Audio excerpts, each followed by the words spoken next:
Hello lovely people, my name is Emma and today I'm bringing you my March TBR. So the month of March is Women in History Month, and there is actually a month-long readathon that I'm going to be joining in with called the Herstory-athon. This is a history readathon that is hosted by Literally Smitten and Connie Reads, and I will link both their announcement videos down below. And the idea is to read books about women in history, whether it be fiction or non-fiction. Now you can just do it generally, but they do have a bingo board of prompts, and I am going to be talking about my TBR picks for every single one of the 9 prompts. I am not expecting to read all 9 books in this month. I am doing exclusively non-fiction, which always takes a little bit longer, and I've got some really chunky books on this list, so I don't know if I'm going to get to all of them, but I thought an ambitious TBR that shows you kind of the spread is a lot more interesting than a very conservative TBR where I'm confident I'm going to get through them all. I'll put the bingo board up here for you so that you can see it, but the first prompt is a different country to the one that you currently reside in. And for me, I'm going to be going for The War Queens, Extraordinary Women Who Ruled the Battlefield by Jonathan W. Jordan. And this covers a huge range of different countries. It is all over the world, and it is spanning incredibly ancient all the way through to more modern day, and it's just looking at various rulers, queens, sort of generals, etc., women who have kicked ass over the years. This is a chunky book. It's like 500 plus pages, so it's probably one of the most ambitious on the list, but I got it quite recently and I'm really excited to check it out. The next prompt is writing women, and for that I have Beatrix Potter, A Life in Nature by Linda Lear. This is biography of Beatrix Potter, who is obviously very famous for her Peter Rabbit series and the various children's books that she's written over the years, but also she was a really big naturalist, and this and sort of really heavily invested and interested in nature. This came recommended from Natalie at Curious Reader. I've had it on my shelf for ages. It is very chunky as well, and it's quite small writing, so I'm quite intimidated by it, and again, not confident if I'm going to get to it, but I thought it was such a perfect pick for women in history for writing. Hilariously, my hair also matches it quite nicely, so that might increase the chances of me reading it, which is a silly reason to read something, but I think quite fun. The next prompt is multi-generational, and sort of a book that covers several generations, mothers, daughters, grandchildren, etc. And for this one, I'm going to be going for Anne Boleyn and Elizabeth I by Tracy Borman. I have this on Kindle and also an audiobook, and it is a look at their relationships.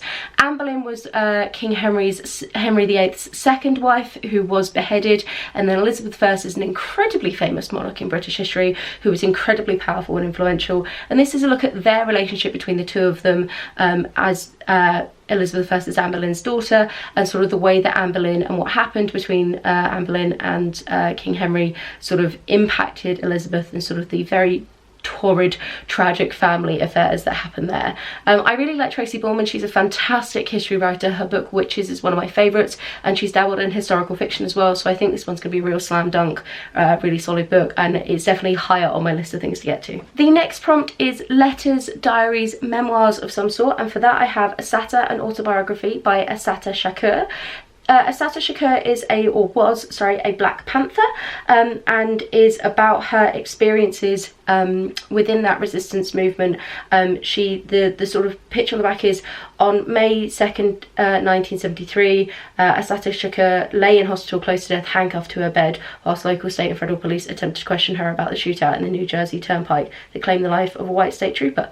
I know nothing about her. I know very little about the Black Panthers. It is a very large gap in my knowledge, so I think this one will be really interesting. I don't tend to read many memoirs or autobiographies, or indeed biographies in general. I tend to be more of a generalist rather than focusing on one person, but I think this one's going to be really interesting. And like I said, I have this on audiobook and Kindle, and it's not crazy long. It's only 270 pages, so a bit of a shorter one to break up some of these heftier tomes that I've got in here. So I think this is going to be really good and really interesting to broaden my horizons in an area that, like I say, I know so little about. It's embarrassingly little. The next prompt is underrepresented, and I had so many picks for this one, but I've decided to go for a little bit more modern rather than strictly history, and I'm going for In Black and White by Alexandra Wilson. This is a relatively recent book, and it is about a woman who works she's a young barrister in the UK, and it's about her experiences sort of with race and colour within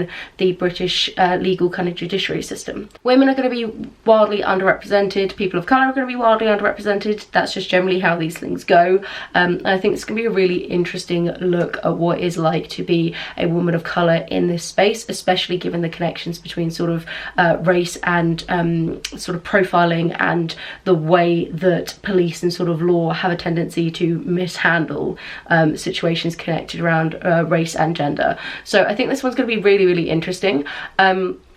It's not technically a history as such. I don't know if she's going to go into specifically like her experiences or more of a general one. It is pitched as more of a memoir piece, but I thought it was just kind of too perfect to fit it in here, and I've had it on my Kindle for years and I really need to get around to it, so this was a prompt to inspire that. The next prompt is a woman activist. Now I am picking someone who is an activist for birds rather than strictly for other women. I guess this is a prompt where you really could go down the road of feminism, but I've had this on my shelf for a little while and I wanted a bit more nature in there, so I'm going for Etta Lemon, the woman who saved the birds. And Etta Lemon basically became the RSPB, like that is her legacy apparently. I have this one on audiobook as well, but I picked up a physical copy because I'm probably going to be mainly focusing on War and Peace for my audiobook pick for March.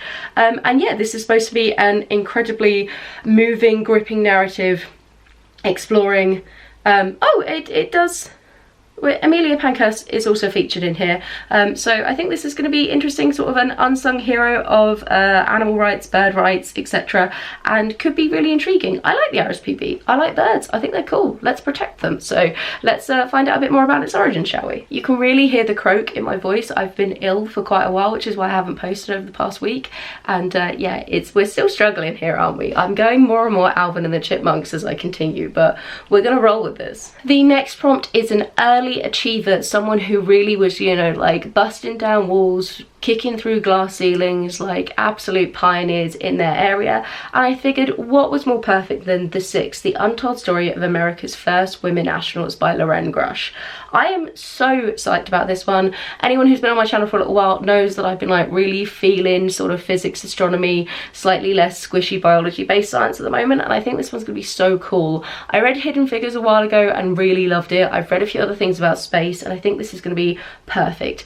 It is a chunky boy, it's 400 plus pages, so again we're kind of falling to the realm of like I might just have to pick one of these big bad boys rather than the number I've got on here, but fuck it, we're gonna give it a go and it is definitely worth a mention. The next prompt is Women at Leisure, which was a hard prompt for me. I didn't have many picks and many options, but I finally came up with one that I thought would be really interesting to check out. So this is Life with Picasso by Francoise Gilot, I think is how we're pronouncing that one. We're going to do a little French twang for that. And this I don't actually own currently yet, so I do need to read a few more books before I can buy it, due to my like 5 out 1 in thing that I'm doing through the entire month of 2024. Year of 2024. So this is probably my most stretchy of the stretch goals. Physically don't even own the book yet, but this is a memoir of one of Picasso's wives slash muses. I don't actually know for certain if they ever got married. Picasso had a fairly extensive, long, torrid love affairs of women.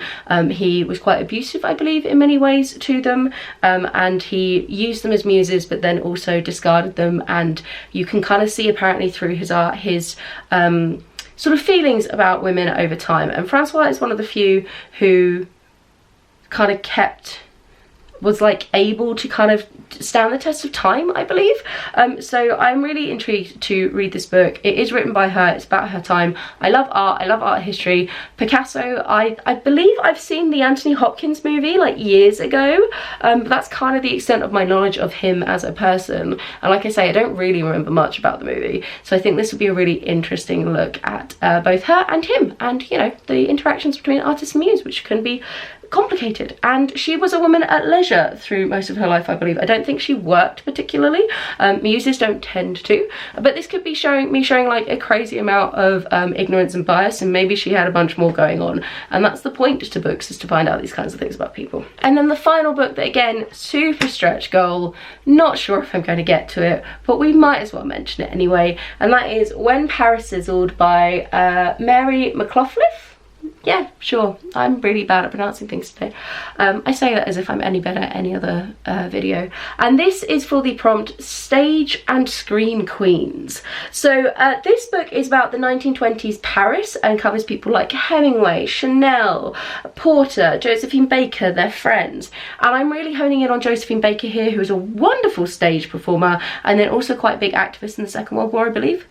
So this will be really interesting to find out about them. I'm assuming there's going to be a lot of art and artists and people who will be doing dramatic things performance-wise. So I think it's close enough that it meets the stage and screen requirements. So those are all my books for the Herstory readathon. If I can get to half of them, I'll be really, really pleased with my month's worth of reading. Do tell me in the comments down below, are you going to be doing this reading? Are you acknowledging Women in History Month in any way? And also, I was thinking about doing a recommendations video for Women in History. Do let me know if you would like that. I have some stuff from previous years, and I will link everything in the various cards and comments down below for that. So have a wonderful reading week, and I'll chat to you soon. Bye.